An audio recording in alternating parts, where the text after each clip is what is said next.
So, Mesve, Rabbi Yossi, they asked the following question. Rabbi Yossi Omer, coin should also be able to initial tevel.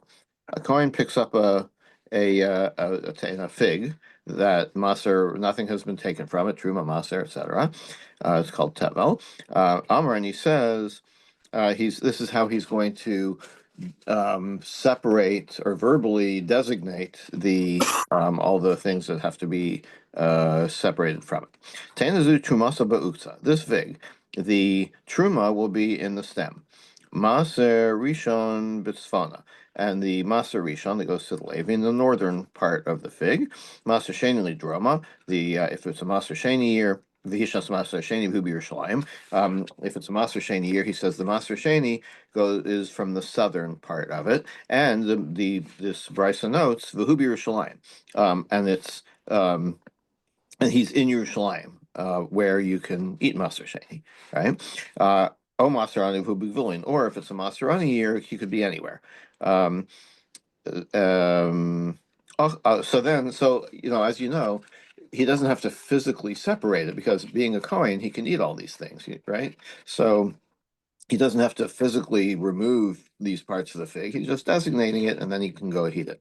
So then if he eats it, lo kachas, he's got one problem. You get malchus for one thing. What's that thing? We'll see in a second. Oh, trumas maser, right? He didn't say, he said truma, he said maser, and maser sheni or maser ani, but he didn't say trumas maser, which the Levi has to separate from his maser portion. So for that, if he eats it, he gets malchus because it hasn't been separated. But he's the Kohen.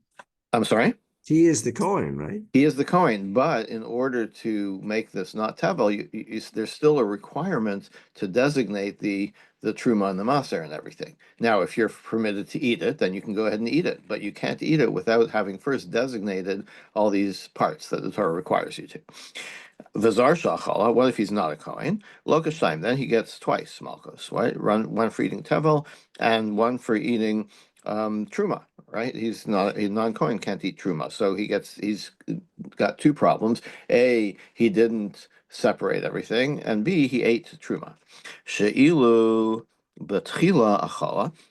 If he had eaten it before he had designated anything, and there wouldn't be truma yet, right? You'd still get malchus for eating tevel, right? But by not having said anything, not having designated anything as truma, there's no violation of the eating of truma. Your only violation is eating of food produce that has not had truma separated from it, or these other things.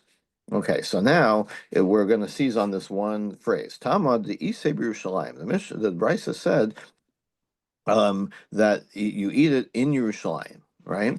And you get the czar, the non-Kohen, gets malchus twice, but he doesn't get it for what? For Maser Sheni, right? Habakvulin locus shalosh. So the implication from what we derive from the Bryce specifying that this case is only in Yerushalayim means it's different than if it were outside Yerushalayim, from which we figure out that if he were not in Yerushalayim, he would get 3 malchus penalties, right? The afal gav the lav ro'ah pnei choma, even though this truma this maser sheni, this produce hasn't yet made it to Yerushalayim, so it has a problem of it hasn't been to Yerushalayim yet, so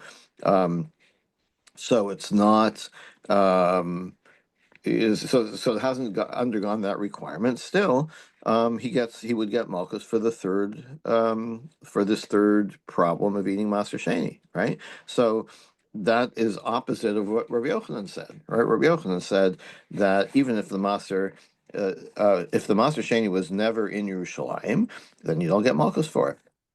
This implies that you do. So the Aile Vafke. So the Gemara says, oh, you know what this case is talking about? Yeah, it actually had been to Yerushalayim. He took it to Yerushalayim, then he left Yerushalayim with the produce, right? So it does meet the requirements of Roa Pnei Choma. It did actually get to Yerushalayim, and now you're not allowed to eat it anymore. And you get malchus for it. And that's why. So it doesn't contradict Rabbi Yochanan, because we're not talking about a case that it was not Roa Pnei Choma. Or says Yihach, if that goes Mila Memra, like it's obvious. Like what are you telling us, right? Achmaiskinon, Kigon Dailinu Betivlayu. What happened was you brought it into Yerushalayim when it was still Tevel. You hadn't yet designated the Maser Sheni. V'kasavar, and then you left. V'kasavar and Matana Shlo Hurmuru Kamisha Hurmu Damyan. And so what the Bryce is telling you is that to meet the requirements of Roa Pnei Choma, you don't even have to have designated the Master Sheni yet. If the whole pile of stuff from which you would eventually designate Master Sheni had been to Yerushalayim, that counts as Roa Pnei Choma. That's the chiddush. It doesn't have to already have been designated when it comes to Yerushalayim to qualify for that. So now the Gemara asks for Savar Rabbi Yossi Matan Shlahumar Kamisha Humardami. Is that really what Rabbi Yossi holds? Tanya, we have a brisa that implies the opposite. Rabbi Shimon ben Yudam and Rabbi Yossi. Rabbi Shimon says in the name Rabbi Yossi's name, Lo nechluku beis Shammai beis Hillel al peros shel nigmar malachta. There's no machlokas between Beis Shammai and Beis Hillel about produce that it hadn't been completely processed yet. Above Yerushalayim, and then they went to Yerushalayim. Sheyipada Maser Sheni Shalahan. That Maser Sheni um, uh, can be redeemed via Yochel B'chol Makom and can be eaten anywhere, right? Alman Echleku. What are they talking about? Al Perosh Nigmar Malachtam via Yerushalayim. Only if they were completely processed, and then they came to Yerushalayim. Then Beis Shammai and Yachzer Maser Sheni Shalem Yochel B'Yerushalayim. Beis Shammai says once the produce has been it's been processed and it qualifies for Master Sheni and then gets to Yerushalayim, then that's it. You have to eat it in Yerushalayim. There's no more redeeming. If it's even though it's been to Yerushalayim in its finished state, if you take it out, you can still redeem it and eat it anywhere and eat it elsewhere. Now, if you want to say that it makes no difference if the Master Sheni has been separated or not. Hakoltuhu mechitos. It was in Yerushalayim as Master Sheni. So why would so Rabbi Yossi is here saying that that Master Sheni that was not separated, according to Beis Hillel, they're as if they were separated, right? And we're assuming that this is Rabbi Yossi's view because, like, he's quoting Beis Hillel and Beis Shammai, and we always pass on like Beis Hillel, so he must be in attributing or in defining how Beis Hillel sees this. He must be agreeing with Beis Hillel. So he does not hold matana shalahum or kamisha hurmudamya that if you haven't yet separated Master Sheni, it still counts that they went to Yerushalayim. Amarabba, so Rabba answers. Mechitza lechol daraisa. Now, there's a difference here between daraisa and drabanan. So in the rule, okay. So the rule that you have to eat it within Yerushalayim, and once it's been to Yerushalayim, it has to be eaten there. You can't take it out and redeem it again. That is a doraisa. Mechitza lichlot darabanan. But the rule that if it comes in before it is no, the just a second. Once you've brought it into Yerushalayim, you can't eat it outside. But that's the Raisa. But Maser Sheni coming into Yerushalayim that you can't take it out and redeem it again. That's a drabana. So midaraisa, it has to be eaten in Yerushalayim, but you can always take it outside and redeem it. The Rabbanan said no. And when did the rabbis make that rule? Ki say be'ene. Only if it's already been separated, right? You have, like you can say, this is the Maser Sheni, right?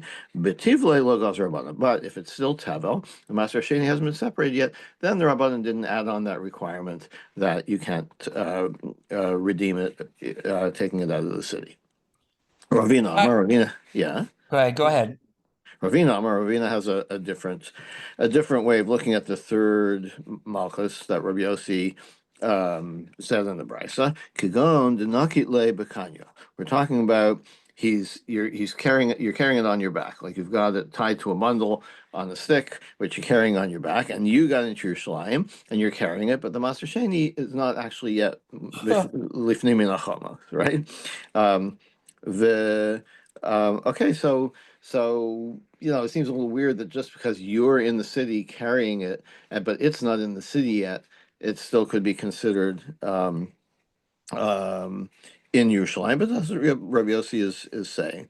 V'tif shel bayit Rav Papa, and you can answer Rav Papa's question by Rabbi Yossi. Okay, Uh, you were in going to uh, say?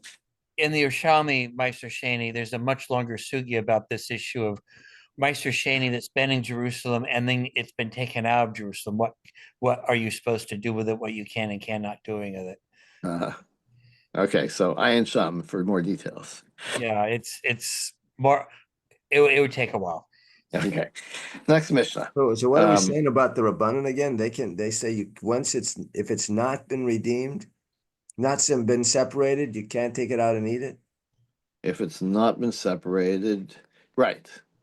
Yeah. Yeah, Once it's been separated, and it's in Jerusalem. yeah, The rabbis actually said you can't redeem it. You have to eat it. right. Right, you can't. In other words, you can't take it back out and redeem it. I think nobody says you can redeem it in Yerushalayim. No, Right. no. The only question is, can you take it outside Yeah. and then redeem it? Okay, next Mishnah. Other things that require malchus. Hakorech karcha barosha. So the Torah says that lo yikrechu karcha barosha. We're going to see these psukim in more detail, but it says about Kohanim they can't make bald spots on their head. And then in discussing regular people mourning for their dead is v'ser nefesh lo sitnu b'vsarchem, that you can't. And the Gemara will connect those two that you can't in mourning tear out your hair. So, Hakoreach Karcha Barosho, person who makes a bald spot on his head in as a sign of mourning, Vamakif Pas Rosho, or you remove the hair around the corner of your head. We'll get into the details of these. Hamashchis pas zikno, or the corner of your beard. Hasarit srita achas alames, or if you cut yourself, one cut for someone who died as a sign of mourning. Chayev. These are all things that require malchus. Saras srita achas achamisha mesim. What if you have 5 dead people? 5 people die, in one incident or at one time, and you do one cut in your skin. So then your chayev, the Mishnah says 5 times. Or if you have one dead person and you cut yourself 5 times, in either case, you're chayiv for each one. Now, it makes it a little. I wonder. I don't think the Gemara is going to discuss this, but I wonder, like, how do you determine, who you're intending to cut yourself for? So maybe if they're all members of your family or something like that, I'm not sure how you determine that. But and it does seem a little odd, but this is what the Mishnah says, right? Five dead people, one cut, you're high of 5 times. Ala Roche. Now, where are the places that get specific about where you cannot tear out your hair? Al Harosh time for cutting your hair, tearing out your hair on the corners of your head. That's your chayav twice. Achas mikan v'achas mikan, one for each side, your right side and your left side. Ala zakan, and for the beard. Shtayim mikan v'shtayim mikan v'achas milamata. You actually have like 5 joints, and each one is subject to malchus. So I guess it's like, the corners of the jawbone, and the chin is the 5th one. Yeah, Rabbi Lazar, I remember Rabbi Lazar says, Im nitlu kulan kiachas, if you do it all at once, if even from all these places, and that's only one violation. And it's only if you use a razor. So this is, of course, very important in modern practice, as I'm sure you know.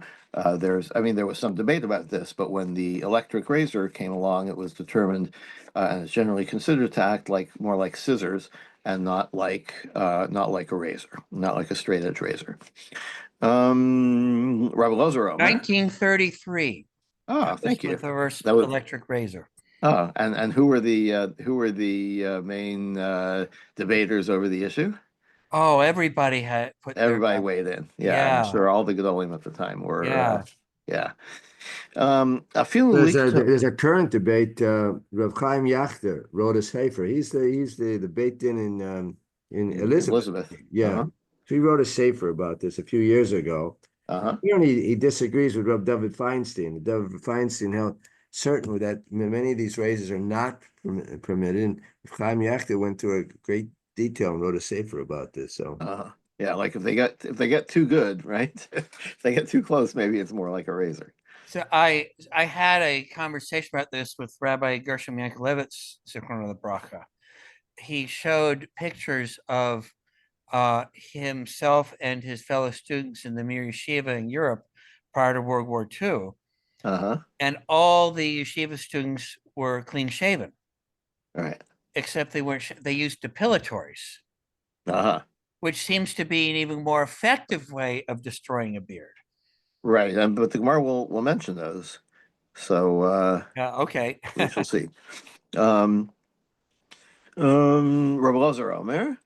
Afilu likto b'malake l'brahit nichayev. No, not just a razor, but even if you use these, I'm not sure how to translate these. Let's see. What does he say here? Various types of planes. Okay.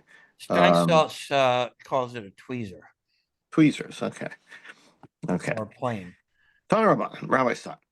Lo yikrachu. The Torah says lo yikrachu karcha barosh. I'm talking about kohanim, right? They can't make bald spots on their heads. Yachal afilu karach arba v'chamesh karichos. What if you make 4 or 5 bald spots on your head? Lo yehei chayv elachos. Maybe you should only be chayv once. Some lamar karcha. So it says twice. Like you could just say the verb lo yikrachu. Why does it also say the noun a bald spot? So l'chayv kol karcha v'karcha. Every bald spot that you make is liable to malchus. Barosham matam lamar. So obviously it's talking about your head, right? Why does it have to say leikruchu karcha barosham on their heads? Lotis lefisha namar, because it says lotis godu lotasimu karcha bein enechem lamei. Since it says about not about kohanim but about everyone that in mourning a dead person you can't lotasimu karcha bein enechem. You can't. Make a bald spot between your eyes. Maybe only, and I think this means like where you put your tefillin, right? Not like literally between your eyes, but opposite the opposite your nose, basically, but on your head. So maybe you would think that kohanim are only chayav for bein ha'inayim for that spot. So how would you include the entire head for kohanim? So that's why the Torah says about kohanim on their head, anywhere, anywhere on their head. So now we're going to say, all right, so kohanim can't make a bald spot anywhere on their head. So it makes sense because kohanim have more strict rules than regular people. That makes sense. Yisrael minayin. What about a regular person? Is it the case that only bein ha'inayim is where we can't make bald spots? So namar kan karcha and namar lahan karcha. By using the word karcha in both places about kohanim and about regular people, so we're going to make them equivalent, essentially equivalent. Just as in each case, every bald spot you make your chayav, and anywhere on your head your chayav. Afkan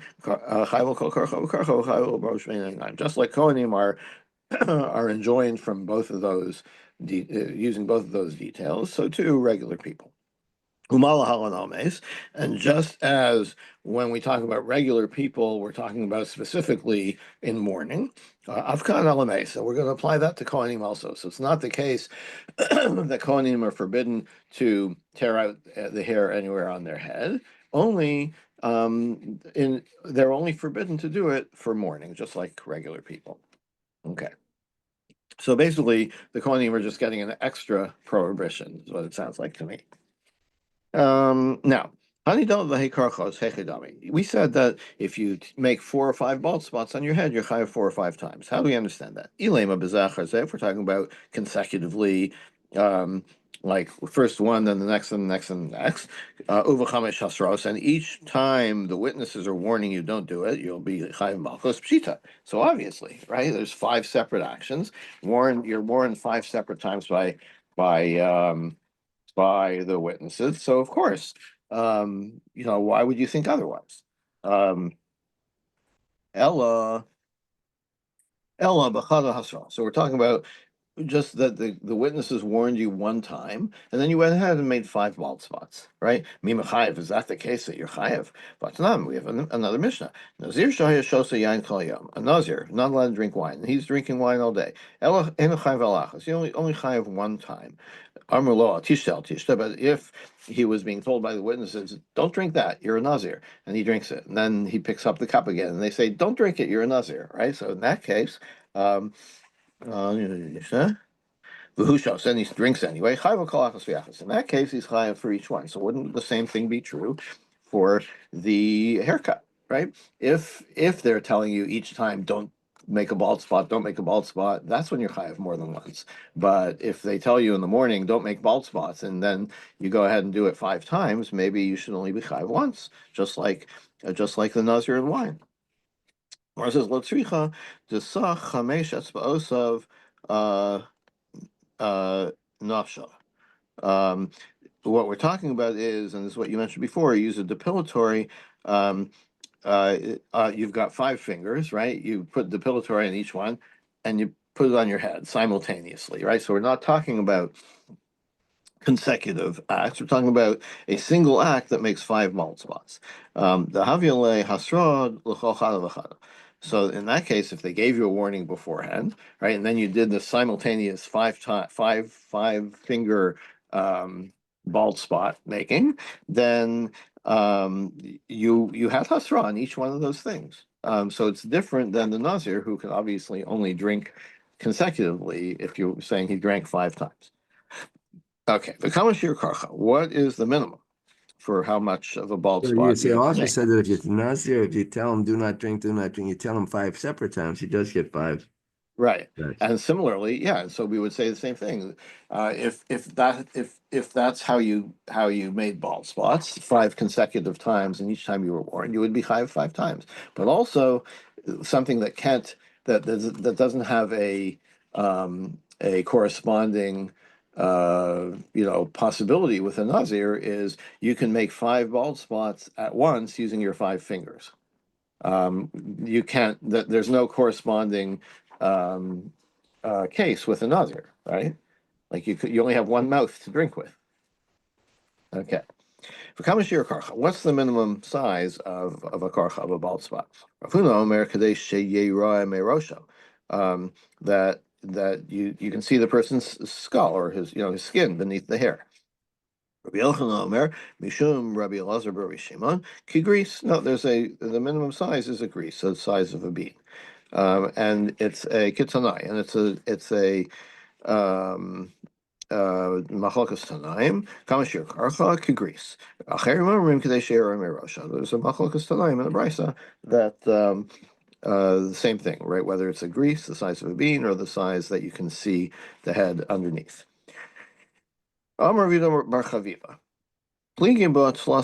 There's three Tanaic opinions about this. Chadamar agrees. One says like a bean.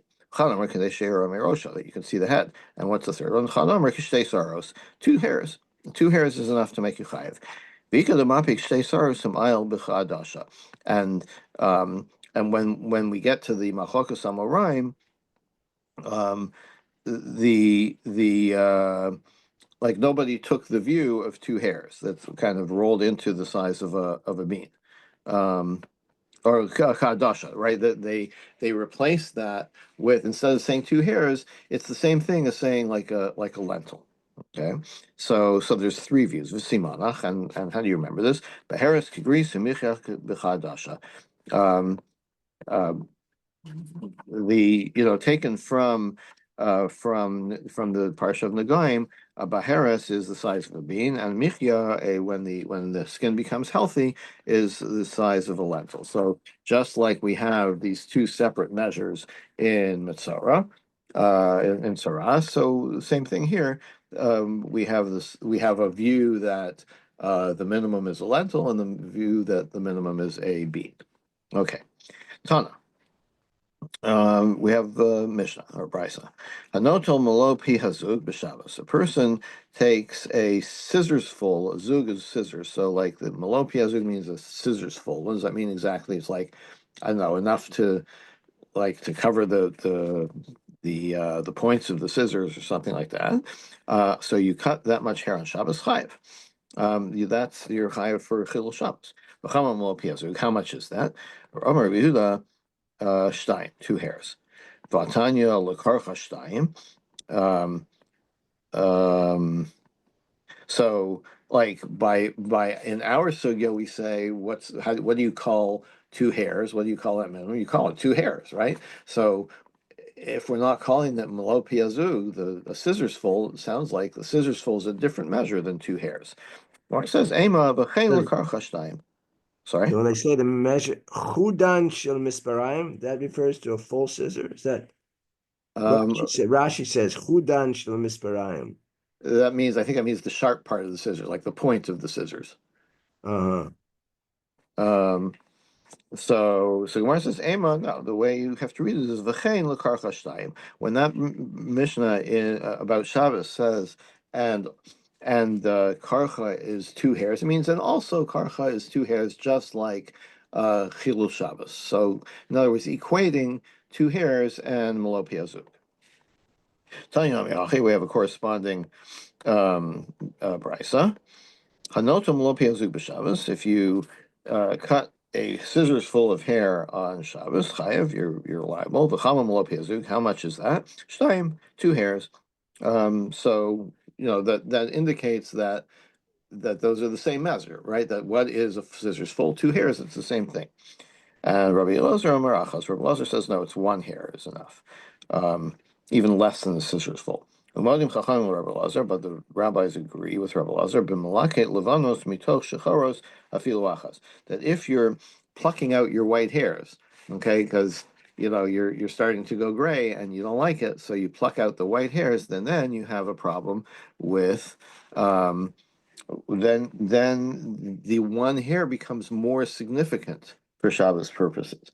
So like I guess the idea is that if you don't care, if you're just trying to trim the edge of your beard and you pull out 1 hair, then that's not significant. But 2 hairs, you're accomplishing something. You're trimming your beard, right?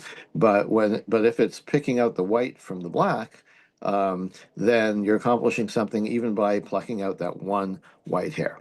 And by the way, this would also be forbidden on a weekday, right?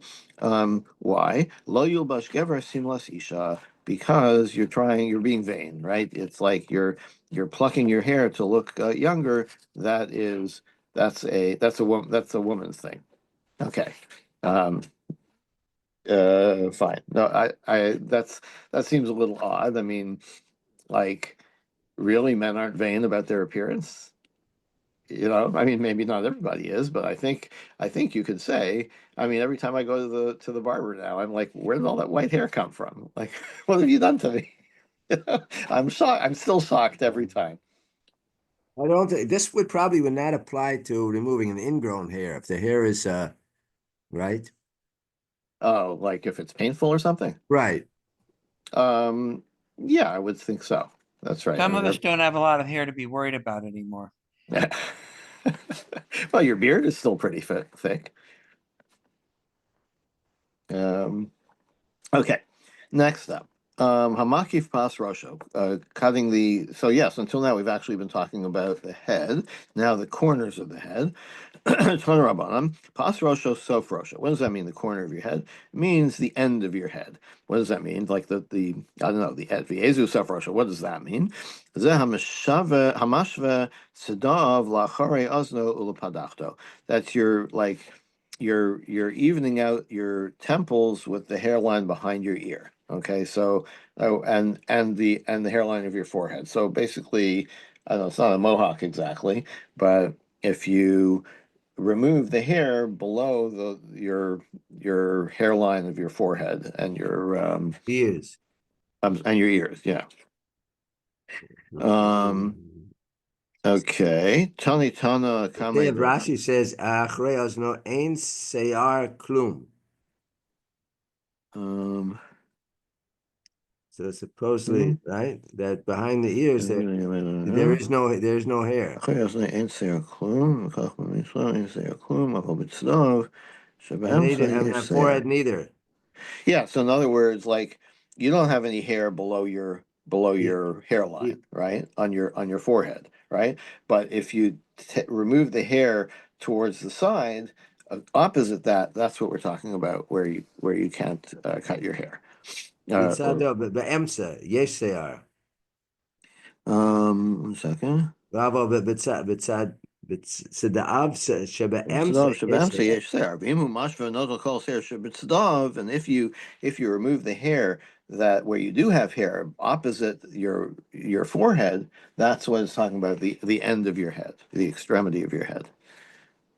Right? You don't have any hair here on your forehead, right? Right, But you do, but if you go towards the side, that we're talking about this hair over here, right. right? That is below the line that you would get by extending your hairline at the top of your forehead.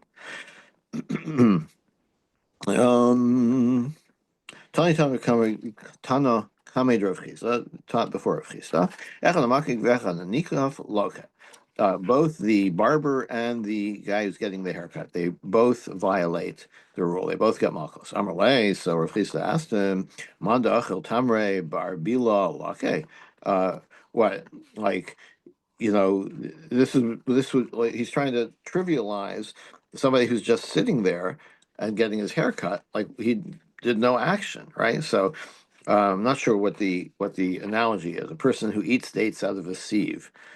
Like I'm not sure what the idea is, but like what's the problem with sitting there and getting your hair cut if you didn't do anything? It's lav shein b'masa. Diamar lachamani. So Rav Chisda says, like, who told you this? Rabbi Yehuda. It must be Rabbi Yehuda. Diamar lav shein b'masa loken olav. Who indeed says that a lav with no action, you can still get malchus, right? So sitting there and getting your haircut must, if you say you get malchus for it, that must be according to Rabbi Yehuda. But Rava has a different explanation. The makif liatzmo v'divrei hakol. What we're talking about is you give yourself a haircut, so then you get um, 1 second. So why do you get twice? Uh,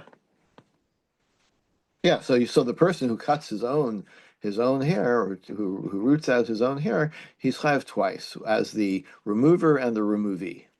Interesting. Ravashi Amar, it's when you're participating in the haircut, right? You turn your head. Barbara says, lift your head or turn your head, and you comply. So you're participating in the haircut. So that there, you're not free of any action. You're still the haircutee, but you're participating actively. So that's why you as well get malchus. V'hamashris paziknos. And the Mishnah also said a person who destroys the hair at the corner of his beard. Tanarabanan, pazikno, sofzikno. Again, this means the end of your beard. What does that mean? Vezu sofzikno, what is that? Shibolas zikno, that's the part of your beard that's like an ear of grain. Not sure exactly what that means. Rashi says, כולו 5 פאות. דקה חשי, מה שאומרים בקרב, שיבול אותם. Yeah, I'm not sure what that means. So whatever the 5 corners that we mentioned before, the corners of the joints of your jaw and the end of your chin. Vamasari Svitachas. Last thing the Mishnah was if you cut yourself in the morning, in Chayav Malchus. Tanaraban, Rabban's taught the seret. It says, like we said before, the seret will nefesh lo titnu b'vsarchem. You can't cut yourself for morning. Yachol afilu sarat al beso shenafal. What about you suffered some other loss other than the death. Your house collapsed, right? And you cut yourself in mourning, or in whatever. Or you heard that your ship sank. Talmud lomar lo nefesh. It's only for seret lo nefesh, only for a soul, for a person, for the death of a person. And this prohibition is only to do it in mourning for a dead person. How do you know that if you have 5 dead people and you cut yourself once, you have 5 violations? I'm not sure exactly what else it could have said. You couldn't just said lo tisratu bivsarchem, right? But since it says v'seret lanefesh, each the cut for each dead person is what makes you liable. Rabbi Yossi, where do you get this idea that if you cut yourself once for 5 dead people, you chayv 5 times? Talmud Lomar, la nefesh for the soul, l'chayv kol nefesh v'nefesh, and it makes you chayv for each person that you are mourning. Okay, let's call it here for today. They use a Um, different word. I'm sorry. What Rav Yossi uses a different word Yeah. for Chachamim. Yeah, he uses the word lanefesh. Even though, the truth is we've already used that word to equate this to the Kohanim, right? So I don't know if the Gemara is going to ask that or not. I don't remember. But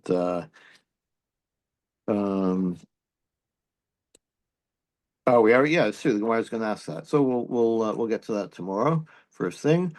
Let's do it right now. Why not? But didn't we already use the word lanefesh to tell you that it's only for nefesh, only for a dead person, not for other disasters that occur to you that you're chayav for srita? My answer is kasav Rabbi Yossi srita grida achasi. He's equating scratching and cutting. Okay, so I've been using the word cut, which is really what's the pasuk there? It's a chaticha, Yeah. chotech. Do we have to? I forget what the pasuk is, but okay. But Rabbi Yossi says uksifasam lames, and there it says so not the word. So Rabbi Yossi can use this word nefesh here because he derives the idea that it's only for dead person from the word in Devarim lames, and so the word nefesh here is available, and so that's how we know that for each nefesh that you're mourning and you cut yourself, that you are liable. Okay, and here We we go will a few stop. more lines and finish the sugya on cutting. Oh yeah. It's just All a few right. more lines. Okay, fine. Amar Shmuel. Shmuel says Hamasari b'chli chayev. If you use a tool like a razor or whatever to cut yourself, you're chayev. Meisvei, so they ask, Srita Grida Achasi, isn't it Srita and Grida, scratching and cutting are the same thing? Elisha Srita Biyadu Grida B'Kli.